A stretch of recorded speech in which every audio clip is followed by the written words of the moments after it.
Sometimes silence really is golden. You just sit back and you appreciate the quiet. Diana Krall did a CD some years back called Turn Up the Quiet. And you think, well, how do you turn up the quiet? If it's quiet, you want it to be turned down. But indeed, we know that there are times when silence truly is golden. And that what we need to take away from that is realize that a whole lot of times that there are many things that are opened by mistake, but none so much as the mouth. That quote is attributed to a lot of different people. Even sometimes they try to say that it is attributable to the scriptures. I looked and I couldn't find it. But I could see some principles that are involved. But that direct quote, no. Was it from Lincoln? No. Benjamin Franklin? No. Mark Twain? No. But I think it's an amalgam. And I think it is a truism that we've just come to expect.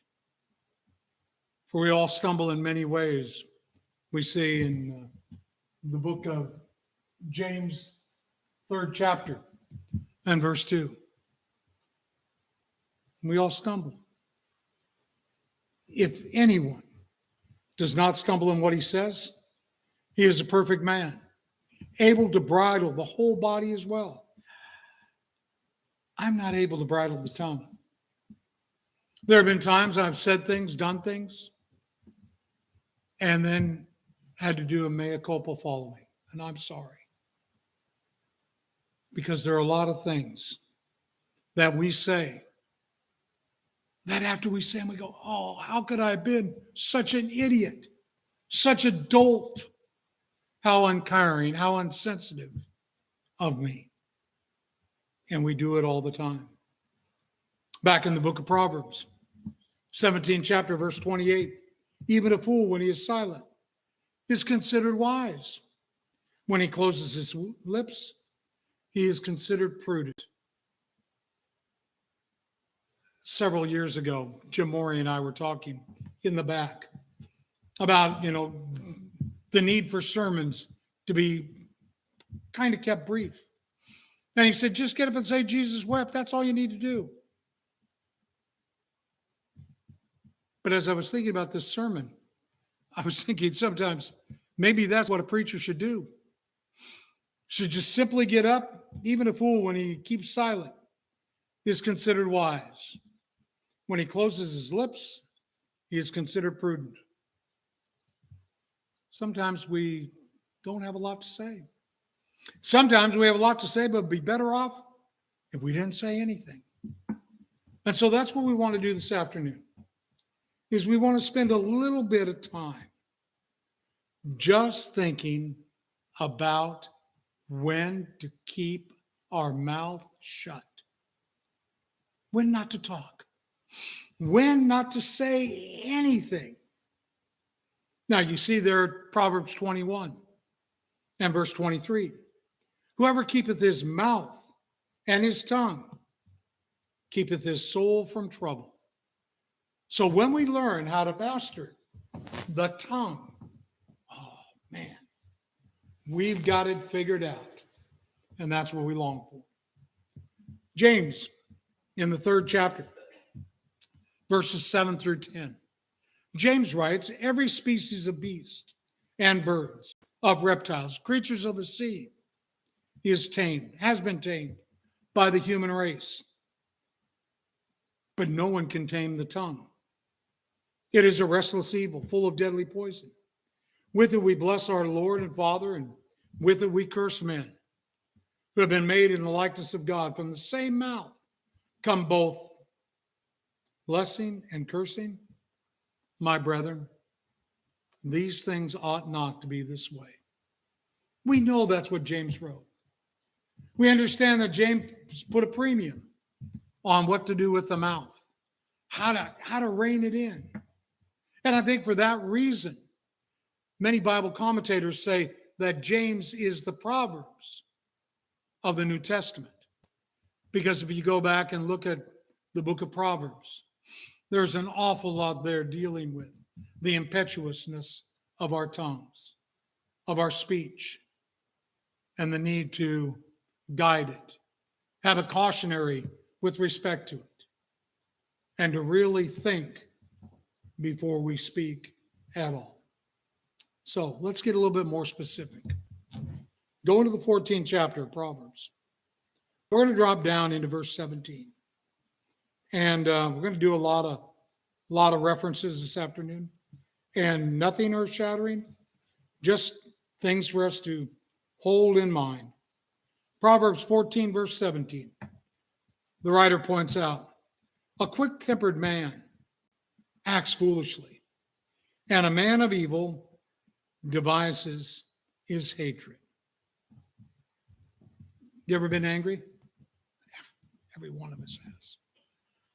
I mean, so angry that you just want to grind your teeth. Your hands, you can see in your hands, they're gripped. And when we're angry, that is the one time that we need to keep our mouth even more so closed.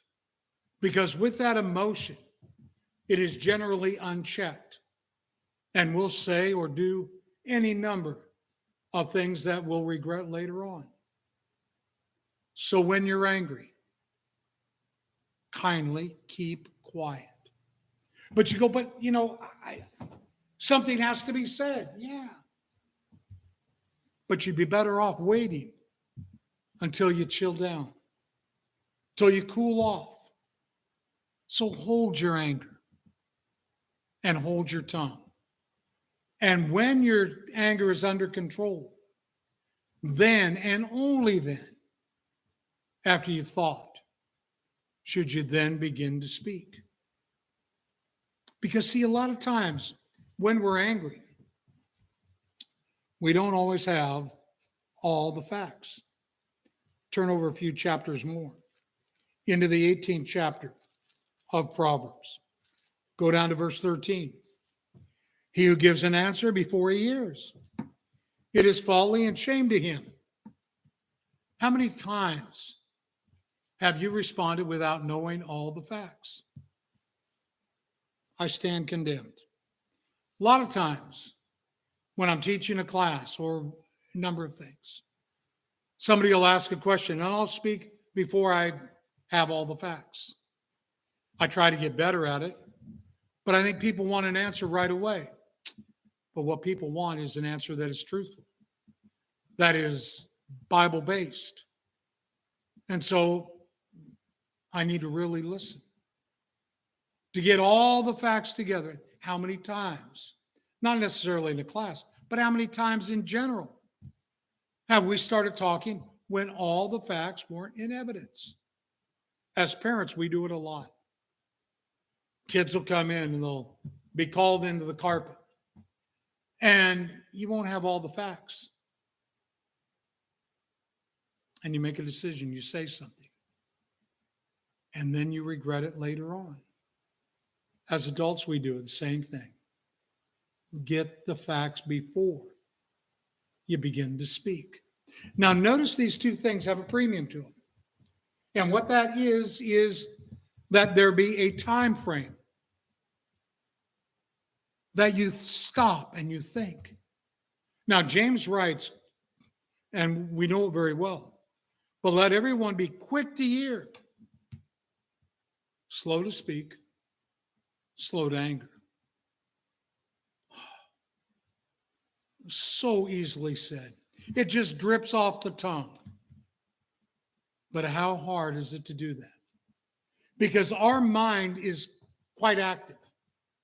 And we're just ready, right, so fast to answer. We're even thinking of an answer before you finish your statement. And we get ourselves in trouble. And I know that. I know that that is a problem, not just for me, but for people in general. 7 o'clock, Monday through Friday. Monday, Tuesday, Thursday, Friday. I'm sitting watching television and Jeopardy comes on and I'm there with the answers. Boom, boom, boom. And I'm stating them out. And then I go, oh, that was wrong. Oh, that was wrong as well. And what I'm not doing when I get them wrong is, number one, I don't know everything. But number two, inherent in every question that is asked on Jeopardy is a clue that answers that question. Everyone. You just have to look for the clue. Take a minute, take a second, look at it, discern, there's the answer. Then you answer. Well, the same thing with our conversations. We need to take the time to hear everything. Take the time not to become angry. And if we are, then take the time to cool off. Look over in 1 Corinthians, the 8th chapter. Jumped ahead. The 8th chapter in verse 11. 1 Corinthians 8, verse 11. Notice what Paul writes. And he's dealing with the idea of eating of meats, things of personal liberty, if you would. And in verse 11, for through your knowledge, he who's weak is ruined. The brother for whose sake Christ died. I need to be careful if my words will offend a weaker member. I can't just let fly with anything. Because if I hurt a weaker member, a younger member, I have a price that I'm going to have to pay. And so I have to consider who I am talking to before I say anything. The other thing that we have to be careful about is Proverbs, the 14th chapter, verse 9, about making a mockery of sin, making light of it. And it's so easy to do, to make light of sin. Notice how the Solomon points it out in the 14th chapter and down about verse 9. He points out the following. Fools mock at sin, but among the upright there is goodwill. And you go, well, that's such a little thing. Yeah, it's a little thing, but it plants a seed. Again, I don't know about you, but there have been times I've done that. And now I sit back and I regret it. Because did I plant some seed that would cause somebody to stumble and sin? There are power in words. And that's what we also have to be mindful. So if your words would bring a bad reflection on Christ, on you, on your family, you need to be careful. Now notice what we find in the 8th chapter of Proverbs and down about verse 8. Proverbs 8 and 8. And for whatever reason, this Bible today is not cooperating with me. Usually I just say the verse and it turns automatically there. All the utterances of my mouth are in righteousness. There is nothing crooked or perverted in them.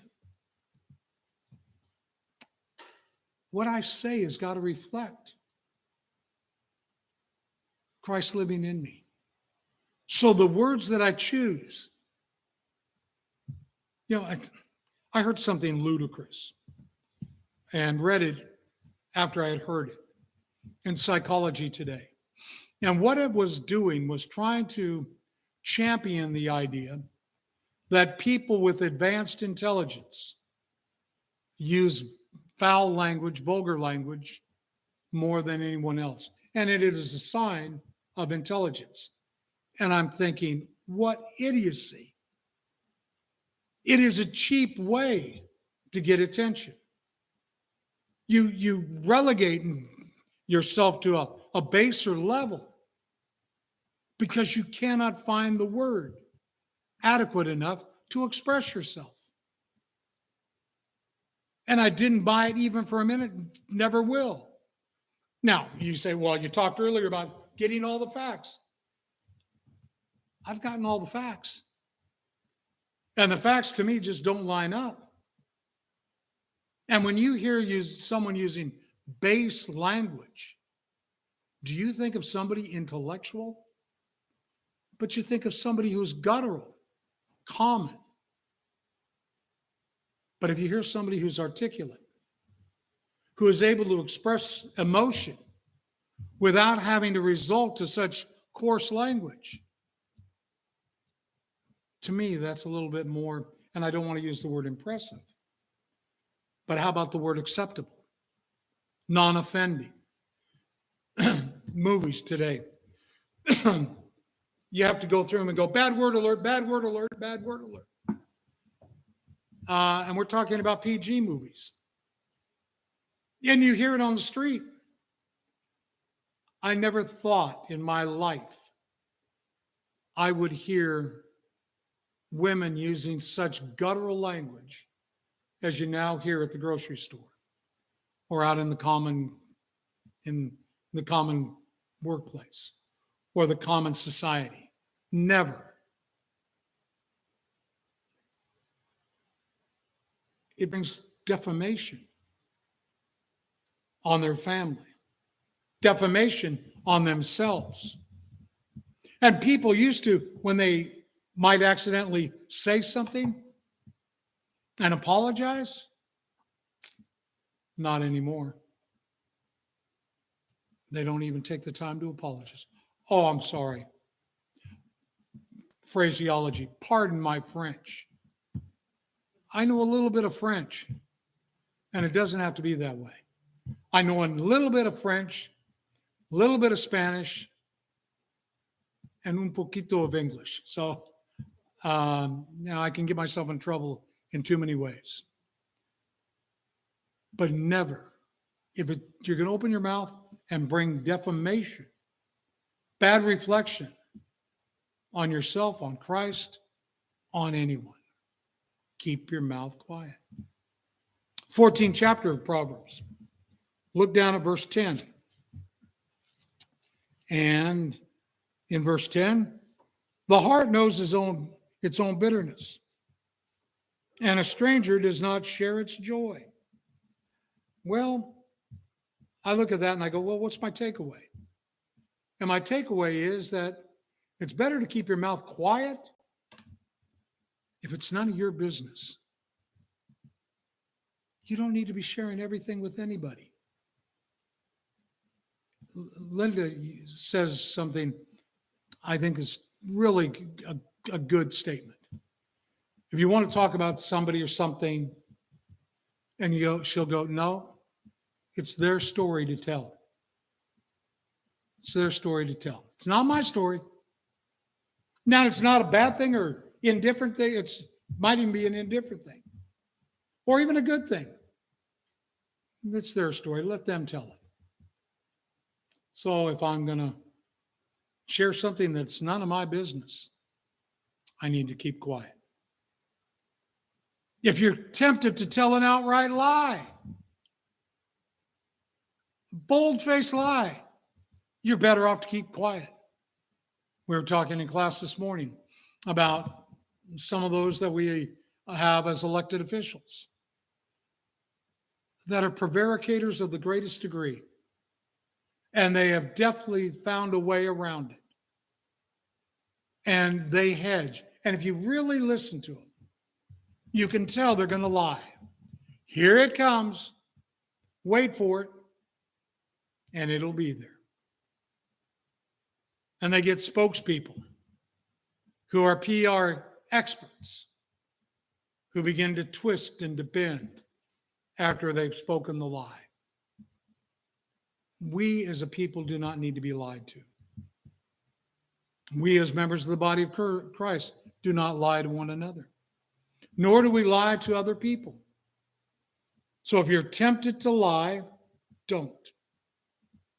Don't. 16th chapter, Proverbs. Look at verse 27. A worthless man digs up evil. Stop. Digs up. In other words, you've got to go looking for it. You've got your proverbial metal detector, and you're going out. You're trying to find dirt on somebody. You're trying to find it. When we lived in Las Vegas, there was a situation that happened with us. Somebody claimed that we were doing the things that we had done when we were pre-Christians. And they had learned of that. We're very open about where we came from, things of that nature. But it was going around saying different things, but not putting it in a time frame. And I got wind of it. And it was, in the minds of some, it was sullying our reputation. So on Sunday morning, I got up and I said, here's what's being said about me and my wife. And I laid it all out. And I said, yeah, Paul said, and such were some of you. Yes, we used to do that. Yes, we were involved in that lifestyle. Yes, yes, yes. But all of that changed when we put on Christ in the waters of baptism. It is amazing how people's reputations can get dragged through the mud. And why people do it, I don't know. I don't know. You cannot do those things. You should not do those things. And if you're tempted to do them, stop, think about it, and wonder why you're doing it, and don't do it. Look a little bit further. Because what he then goes on to say in the latter part of verse 27, while his words are a scorching fire. He also said that that person that's doing that is worthless, and that his words are scorching fire. We know fires. We know how fires spread. We've had a lot of rain, lots of rain. We're up over 11, 12 inches for the season. Normally, we would be around 4 or 5. Tons of rain. And as Joy commented when she flew in a week or so ago, she said the hills are alive and green. Thought she was going to break out in Hills Are Alive with the Sound of Music. And I looked at her with the jaundiced eye. Don't you dare. Looked at her in the mirror. No. But it's beautiful, all the rain we've gotten.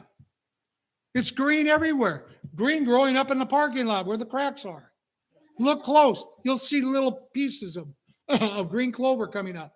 Look in the rocks. We didn't have any weeds or grass growing until the rain. But because of all the rain, the grass is going to grow. It's going to grow tall. It's then going to dry out. And come August and September and October, we're going to be in a world of trouble. Because all it will take is a spark. And off it will run. Off it will go. And we'll be inundated with fires. From a little spark is all it takes. And that's what the tongue has in its power.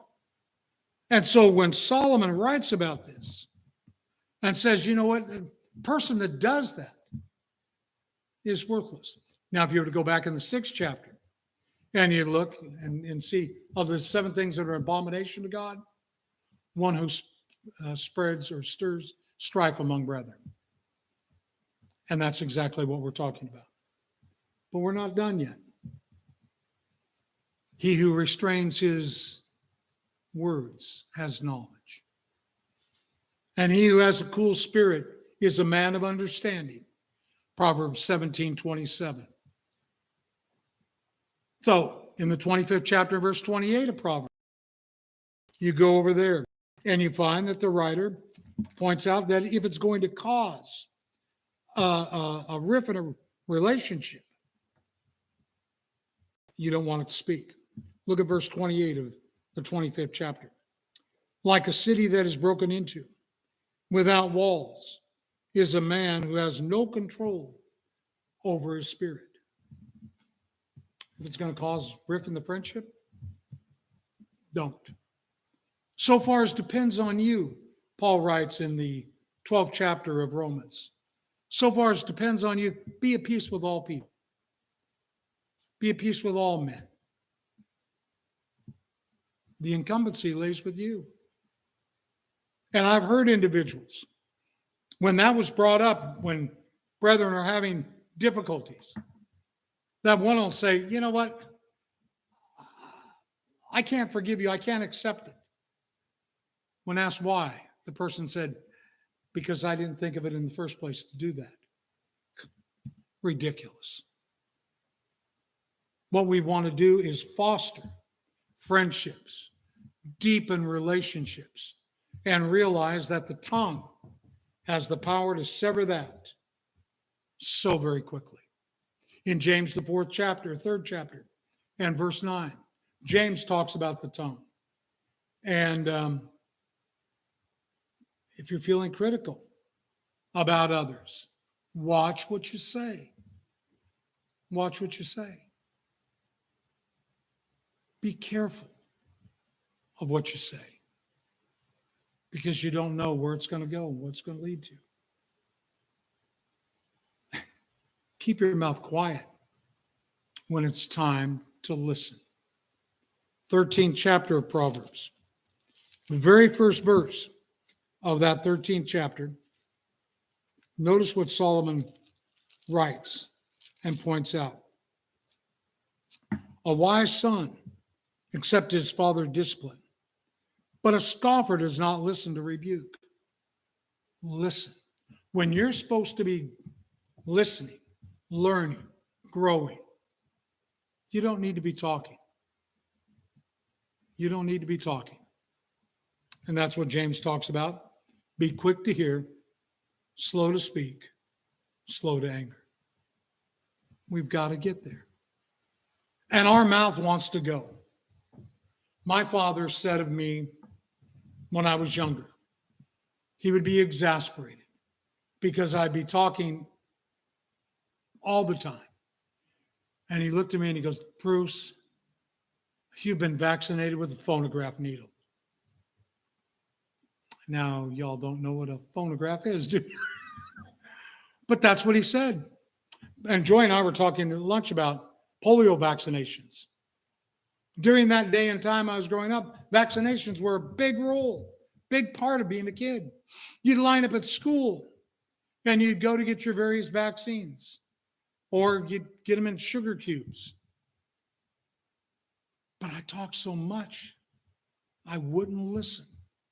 Vaccinated with a phonograph needle. That has stood with me. And it's etched with me. So we've got to be careful, because there are times when we need to listen. I love Proverbs 18, verse 21. Death and life are in the power of the tongue, and those who love it will eat its fruit. I forget which of the many Clint Eastwood movies this is from, but a variation of that was brought up by a character playing a Native American. You have both words of life and death in your words. And truly, we do. That the tongue has that power to give life. We can lift somebody up. It's easy. Joy does a magnificent job with all the things she does around here. It's easy to do that. But if something is left undone, why would we want to say it's Joy's fault? She can't handle. She can't do. Why would we do that? We have that choice to venerate her or tear her down. What do we get by tearing anyone down? What do we get out of it? Do we elevate self? No. I look at it from a psychological standpoint. When somebody feels the need to denigrate another, it is because of a feeling inferiority on the part of the one who's doing the denigrating. I've got to put you down. I've got to bring you down to a level below me in order that I thereby may feel better about myself because I'm better than you. No. When you do that, you're not. You're not. You demean yourself to a level that you're even more base than the person you have a problem with. You elevate somebody. And I don't know why we don't see that. But as humans, we have that problem. And that's why when you look at Proverbs and you see how the universality of what's taught there is so important. You look at the book of James and you go, aha, I see it as it applies to me. The principles apply because all of us have been guilty at one time or another of violating these things. And it's important because communication is so essential in all that we do and all that we're about. God went to great lengths to finish out the dynamic of communication. Do you realize that? That his message is presented to us. It's encoded to us, if you would. He speaks to us by and through the word, which was given by the Spirit, which things we also speak, not in words taught by human wisdom, but in those taught by the Spirit, combining spiritual thought with spiritual words. The mind of God has been revealed to us. It's exactly what 1 Corinthians 2nd chapter, verse 13 and following points out to us. By and through then to make communication complete. God has put in place Christ is our mediator. Christ is our high priest. Holy Spirit is our intercessor. So that we can express by prayer back to God. And we can show that we have decoded the message God has sent because of the power of words and the power of God's word, how vital it is. The power of our words, how important they are in maintaining and building and strengthening relationships. Go into the 6th chapter of Proverbs, if you would. And in the 6th chapter of Proverbs, go into verse 12. A worthless person, a wicked man, is one who walks with a false mouth, who winks with his eyes, who signals with his feet, who points his fingers with perversity in his heart, devises evil continually, who spreads strife. Therefore, calamity will come suddenly. Instantly, he will be broken. There will be no healing. There are 6 things which the Lord hates. Yea, 7 which are an abomination to him. Now, as we read through these, I want you to make a mental note. How many of them deal either directly or indirectly with the tongue? All right? Haughty eyes, lying tongue, hands that shed innocent blood, a heart that devises wicked plans, feet that run rapidly to evil, false witness who utter lies, one who spreads strife among brothers. How many did you come up with? Did you come up with 5? I heard 3. I came up with 5. I'll go back over them. A lying tongue, that's 1. Heart that devises, hands that shed innocent blood. Heart that devises wicked plans. Yeah, we saw that in some of the readings. That's 2. Feet that run rapidly to evil. Remember, we were talking about digging up. Evil man digs up evil. That's 3. False witness is 4. One who spreads strife among brothers. That's 5. I mean, when you look at that, I mean, God is really being clear about what we do with the tongue. Because Christ said, the mouth speaks of that which fills the heart. The thoughts and intentions of the heart are revealed by what we say.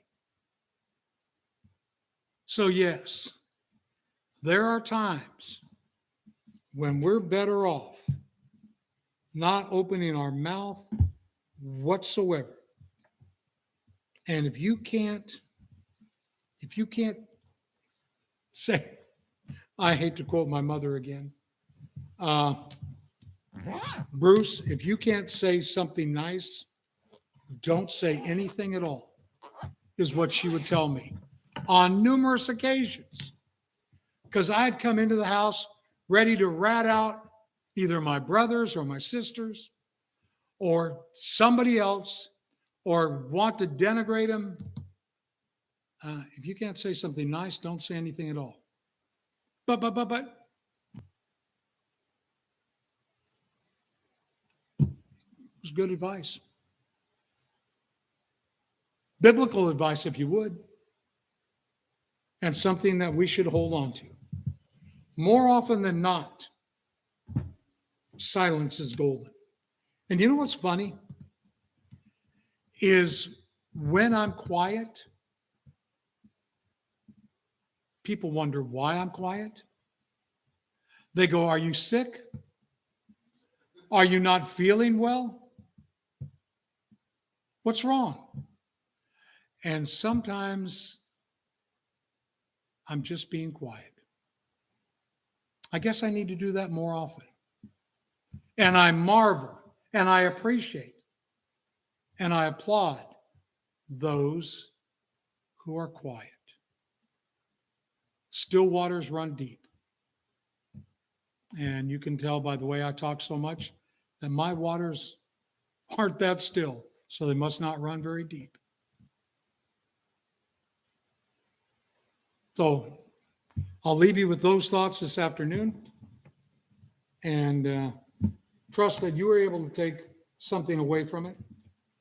Because quite honestly, as I put it together, I thought, there's a lot there and a lot that I need to be putting into practice.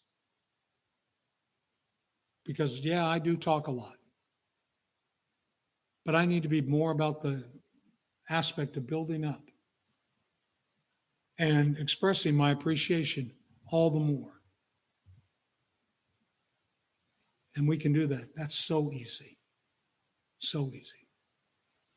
Well, the lesson is yours. If there's anyone who has a spiritual need, by all means, we'll be more than happy to pray with you about it. If anyone needs to obey the gospel, be more than happy to assist you in that endeavor.